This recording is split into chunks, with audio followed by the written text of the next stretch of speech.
bienvenue sur ma chaîne.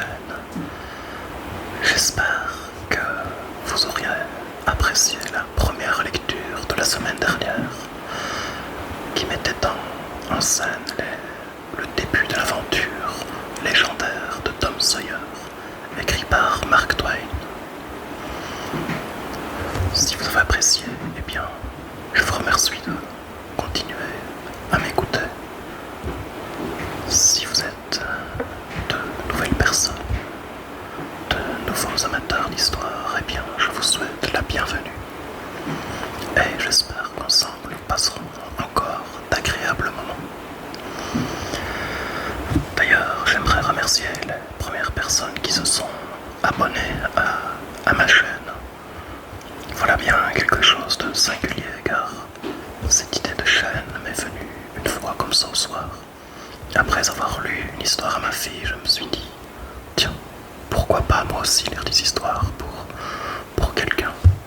Peut-être des histoires un peu plus sérieuses que les contes enfantins, mais voilà, c'était une idée. Et je suis heureux de pouvoir l'avoir concrétisée. Pourquoi j'ai jeté, allez-vous me dire? Eh bien, je trouve personnellement que l'ASMR est une méthode très, très relaxante.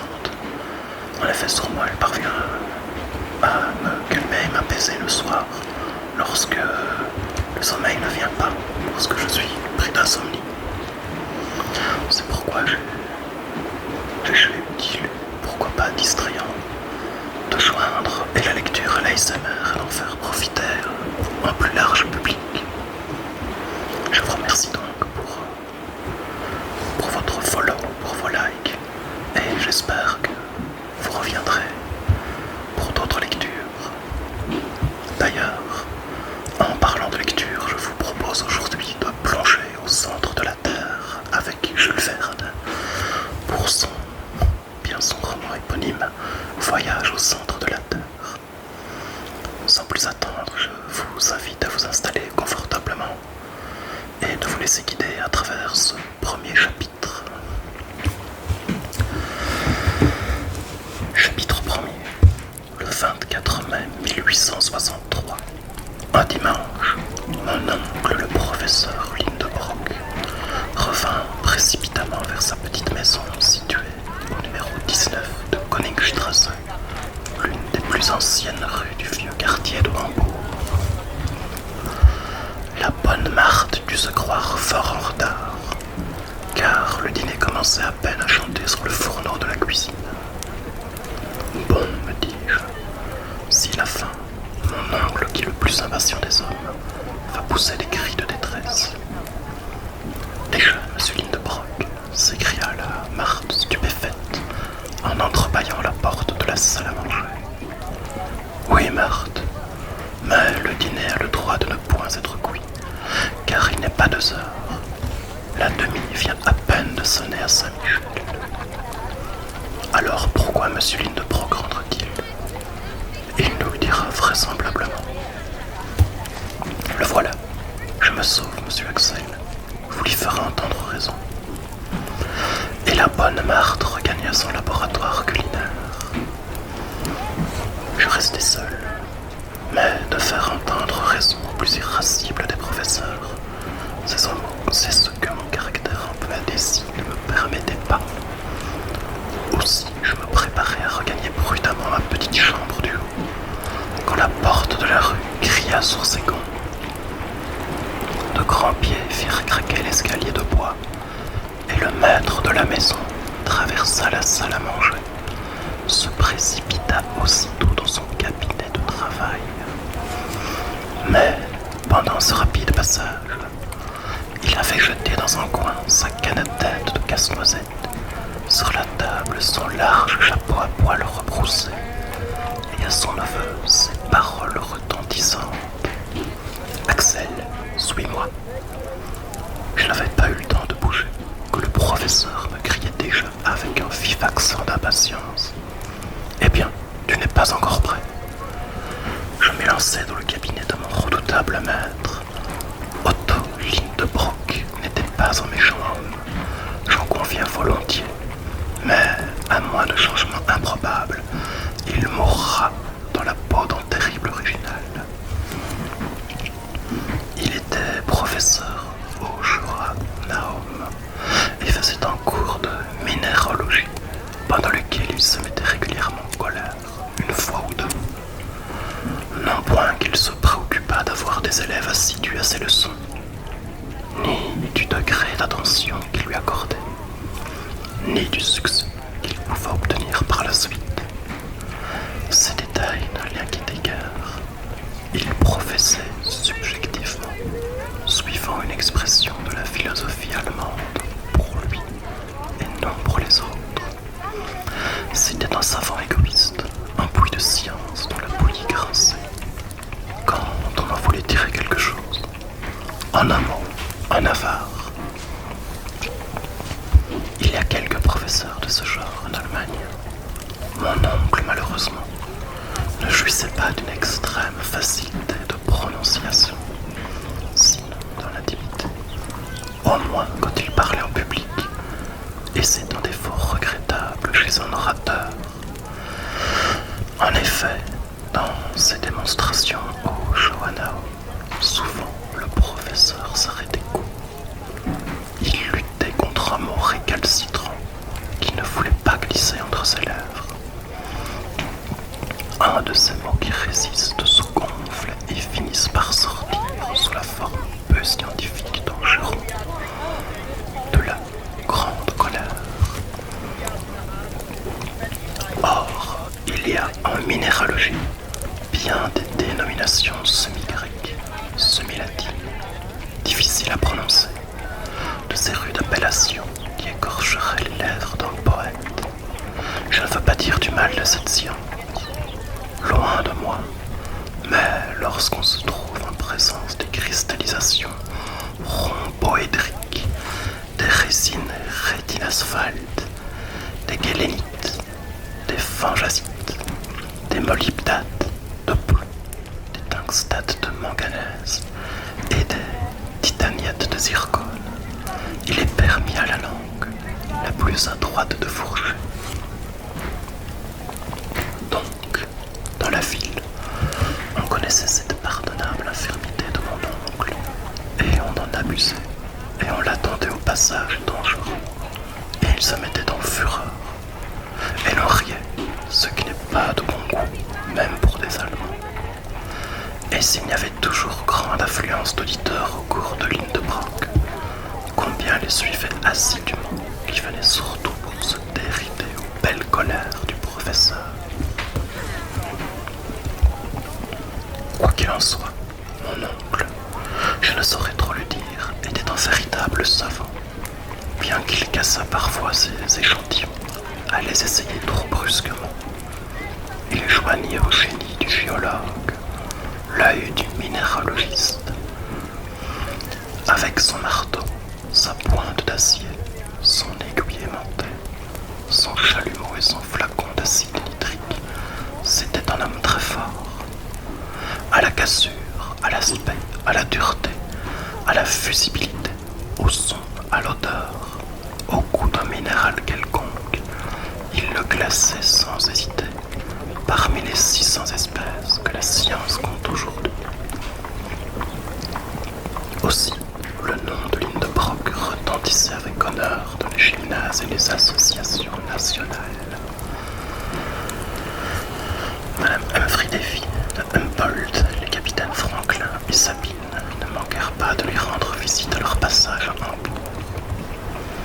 M. Becquerel et Bellman, Brewster, Dumas, Milne Edwards, Sainte-Claire de Ville aimaient à le consulter sur des questions les plus palpitantes de la chimie.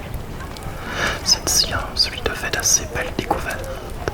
Et en 1853, il avait paru à Leipzig un traité de cristallographie transcendante par le professeur Otto Lindenbrock, grand in-folio avec planche, qui cependant ne fit pas effrayer. Ajoutez à cela que mon oncle était conservateur du musée minéralogique de M. Struve, ambassadeur de Russie, précieuse collection d'une renommée européenne. Voilà donc le impatience. Représentez-vous un homme grand, maigre, d'une santé de fer et d'un blond juvénile, qui lui ôtait 10 bonnes années de sa cinquantaine. Ses gros yeux roulaient sans cesse derrière des lunettes considérables. Son nez long et mince ressemblait à une lame affilée. Les méchants prétendaient même qu'il était aimanté et qu'il attirait la limaille de fer. Pure calomnie. Et il n'attirait que le tabac, mais en grande abondance pour ne point mentir. Quand j'aurais ajouté que mon oncle faisait des enjambées mathématiques d'une demi-toise, et si je dis qu'en marchant il tenait ses poings solidement fermés, signe d'un tempérament impétueux, on le connaîtrait assez pour ne pas se montrer friand de sa compagnie. Il demeurait dans sa petite maison de Königstrasse, une habitation à moitié bois, moitié brique, à pignons dentelés. Elle donnait sur l'un de ces canaux sinueux qui se croisent au milieu du plus ancien quartier de Hambourg, que l'incendie de 1842 a heureusement respecté. La vieille maison penchait un peu, il est vrai, et tendait le ventre aux passants. Elle portait son toit incliné sur l'oreille, comme la casquette d'un étudiant de la Tugendbund. L'aplomb de ses lignes laissait à désirer, mais, en somme, elle se tenait bien, grâce à un vieil orme vigoureusement encastré dans la façade, qui poussait au printemps ses bourgeons en fleurs à travers les vitraux des fenêtres.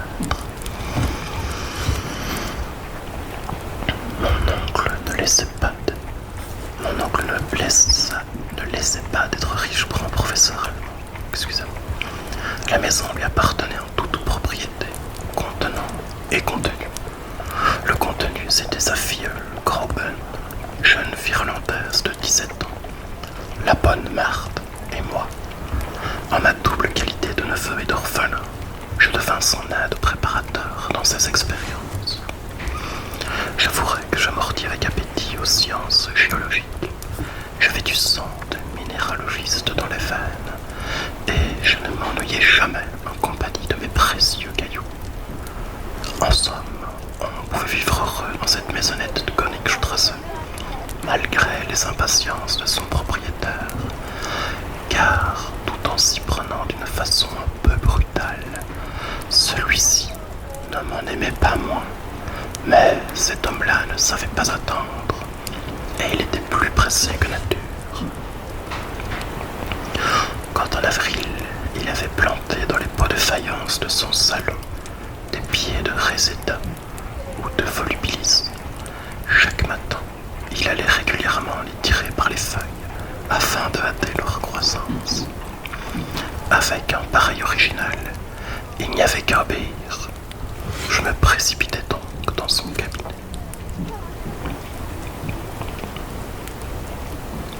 Chapitre 2. Je pense que nous pouvons nous permettre de continuer cette lecture, au moins le temps du chapitre 2. Ce cabinet était un véritable musée. Tous les échantillons du règne minéral s'y trouvaient étiquetés avec l'ordre le plus parfait, suivant les 3 grandes divisions des minéraux inflammables, métalliques et lithoïdes. Comme je les connaissais, ces bibelots de la science minéralogique, que de fois, au lieu de muser avec des garçons de mon âge, je m'étais plu à épousseter ces graphites, ces anthracites, ces houilles, ces lignites, ces tourbes, et les bitumes, les résines, les sels organiques qu'il fallait préserver du moindre atome de poussière. Et ces métaux, depuis le fer jusqu'alors, dont la valeur relative disparaissait devant l'égalité absolue des spécimens scientifiques. Et toutes ces pièces qui eussent suffi à reconstruire la maison de Königstrasse, même avec une belle chambre de plus, dont je me serais si bien arrangé. Mais en entrant dans le cabinet, je ne songeais guère à ces merveilles. Mon oncle seul occupait ma pensée. Il était enfoui dans son large fauteuil garni de velours d'Utrecht et tenait entre les mains un livre qu'il considérait avec la plus profonde admiration. Quel livre, s'écria-t-il.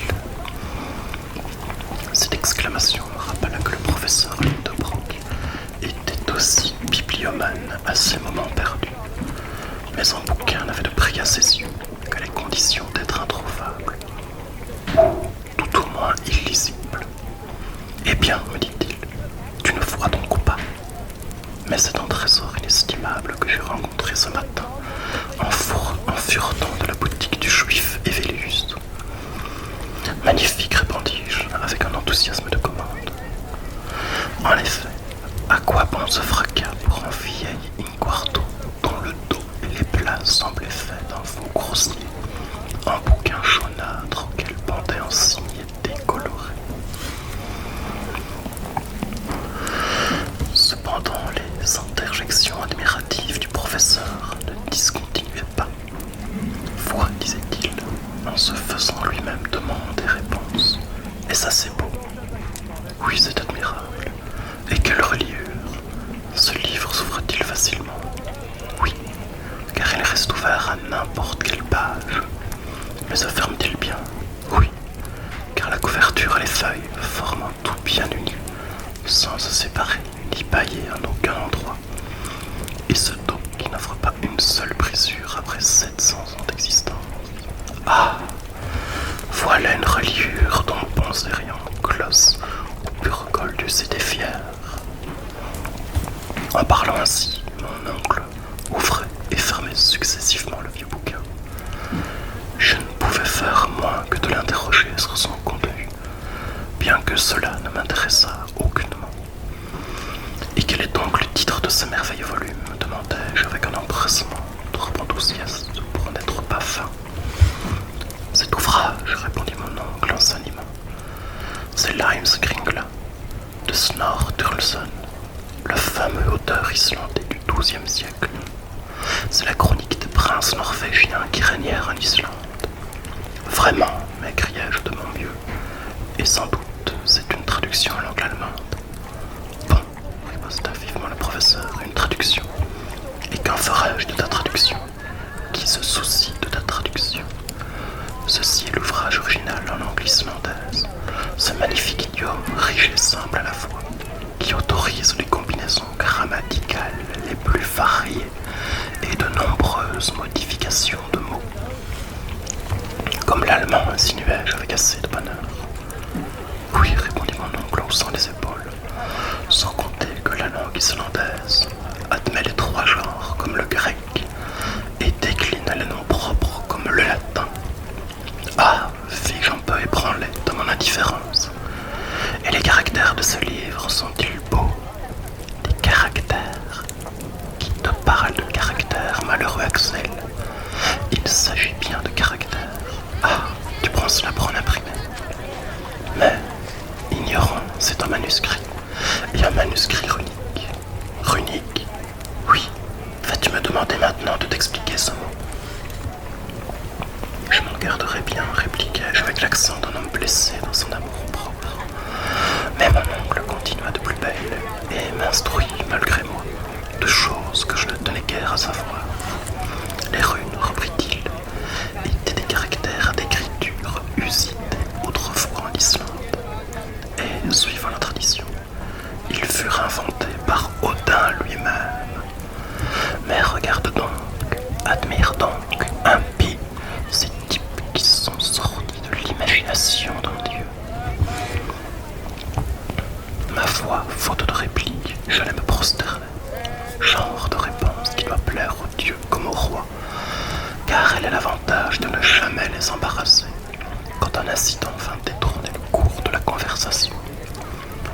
Ce fut l'apparition d'un parchemin crasseux qui glissa du bouquin et tomba à terre. Mon oncle se précipita sur ce brimborion avec une avidité facile à comprendre. Un vieux document enfermé peut-être depuis un temps immémorial dans un vieux livre ne pouvait manquer d'avoir un haut prix à ses yeux. Qu'est-ce que cela? S'écria-t-il. Et en même temps, il déployait soigneusement sur sa table un morceau de parchemin long de 5 pouces, large de 3, et sur lequel s'allongeaient en ligne transversale des caractères de grimoire. En voici le fac-similé exact. Je tiens à faire connaître ces lignes bizarres, car car ils amenèrent le professeur Lindenbrock et son neveu à entreprendre la plus étrange expédition du XIXe siècle. Le professeur considéra pendant quelques instants cette série de caractères, puis il dit en relevant ses lunettes: c'est du runique. Ces types sont absolument identiques à ceux du manuscrit de Snorre Sturluson. Mais qu'est-ce que cela peut signifier?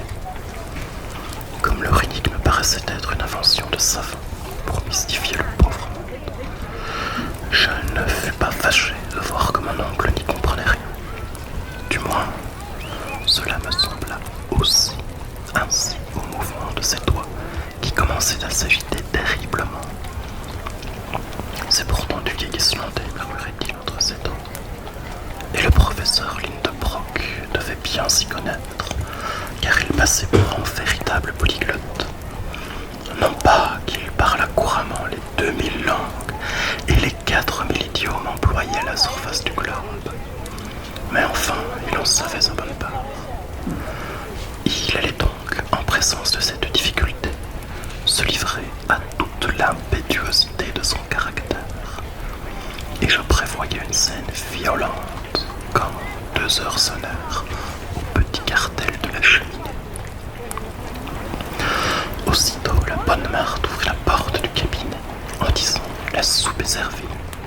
Au diable la soupe, s'écria mon oncle, et celle qui l'a faite, et ceux qui la mangeront. Marthe s'enfuit. Je volai sur ses pas, et sans savoir comment, je me trouvai assis à ma place habituelle dans la salle à manger. J'attendis quelques instants.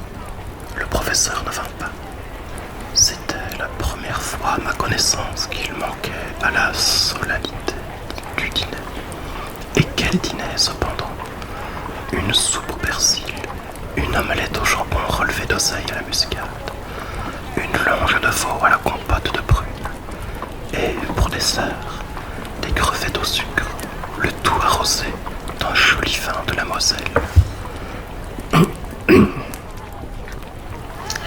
Voilà ce qu'un vieux papier allait goûter à mon oncle. Ma foi, en qualité de neveu dévoué, je me crus obligé de manger pour lui, en même temps que pour moi, ce que je fis en conscience. Je n'ai jamais vu une chose pareille, disait la bonne Marthe. Monsieur Lindenbrock qui n'est pas à table. C'est à ne pas le croire.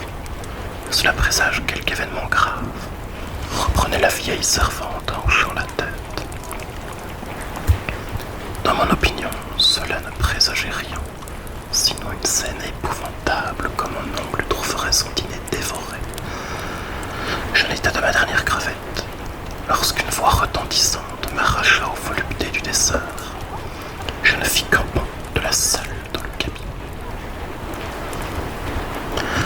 Voici qui conclut la lecture de ces 2 premiers chapitres du livre du jour, à savoir Voyage au centre de la Terre de Jules Verne. J'espère que tout comme moi vous aurez profité de ce moment pour vous détendre, vous relaxer et peut-être, pourquoi pas, vous endormir. J'espère en tout cas que vous avez profité de l'instant et je vous souhaite une bonne journée, une bonne soirée et vous donne rendez-vous pour une prochaine lecture. Au revoir.